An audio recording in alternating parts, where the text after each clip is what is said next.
So over the next 5 weeks, voters are going to be looking for the latest news and information to help choose the best candidate who serves their interests. But a growing concern among tech experts and the public in general is the rise of misleading political ads that use AI technology. Social media giant Meta says it will cut off the use of political ads that spread misinformation using AI ahead of the Canadian election. This follows a series of deep fake political ads and videos that are popping up across the internet looking to mislead or confuse voters. So for more on how AI is going to shape this campaign, I'm joined by Sinead Bovell. She's a tech expert and futurist. Welcome to your morning. Thanks for having me. Okay, first of all, how can we expect this to be used in this election, and how important will the use of AI be? Yeah, it's a great question. So I think in general, this election in particular is likely to be quite a big target for foreign adversaries to try to sow distrust in our institutions and kind of fracture public cohesion. And so how a technology like AI plays into that is it gives foreign actors and adversaries an easier leg up to create believable content that could resonate with Canadians, confuse us, and sway our general opinion or narrative going into these elections. And I want to point out, it's often not a kind of viral deepfake video of something catastrophic. It's usually using AI to create believable social media accounts that seem like it could be a Canadian user, even a Canadian flag and hockey sticks in the profile, generating content that could resonate, but it's actually from foreign adversaries.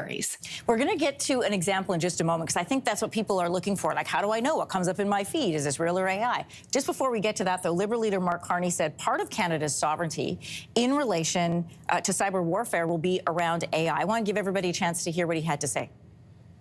It's crucial that we're building those capabilities on Canadian technologies, to Canadian values, to protect Canadians, because we can't rely on foreign suppliers for them. That is one of the new realities that are there. To paraphrase then, what he's saying is, because AI is initially human-generated, that needs to come from us. Why is it important that we've got sovereignty over our artificial intelligence? This is absolutely critical. And an example that can put this into context is see how with social media, Canada is struggling to make sure that it aligns in terms of the algorithms and manipulation. We don't have a lot of control in how these platforms run because they're not based in Canada. They're not Canadian companies. So sovereign AI means Canada can build and run its own AI systems without over-reliance on other countries' technology or data. And this is vital. So we own the data, it's trained on our values, and it solves Canadian problems. I want to get to some examples for people, and they may or may not have seen these, so let's run them in just a second. There have been reports that adversaries like China and Russia are likely going to create mis- and disinformation campaigns using AI, and we've known of this in past elections. Who is likely to be targeted, and what can voters watch out for? Yes, so these efforts, they tend to target more vulnerable communities, Canadian diaspora, and undecided voters who don't tend to have strong opinions one way or another. So it's a little bit easier to manipulate or sway the narrative or sway public opinion. So in terms of what Canadians can look out for, and this is why it's really tricky with AI-generated content and the use of AI, because content can resonate very deeply with us. So my advice, first and foremost, we need to understand that foreign interference is happening, point blank. So we have to be extremely critical of what we come across online. Even if an account looks like it's Canadian, it has a flag and so forth, it could still be fake. So be skeptical of very sensational content that is very emotionally charged, verify sources, and don't just check the credibility of a website. You might have to even check things like who's funding that site or that think tank or that initiative. Check sources, background, cross-check information across various news publications, and look for things like authorship and expertise. And finally, if you're unsure, don't share the content with more people.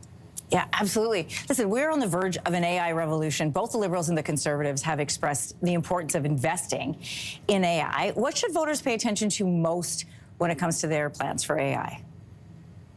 I would say, and even if this isn't mentioned overtly, The person leading Canada into the AI age will be one of the most important leaders in our history. So pay attention to things like AI policy to shape Canada, to boost Canada's economy.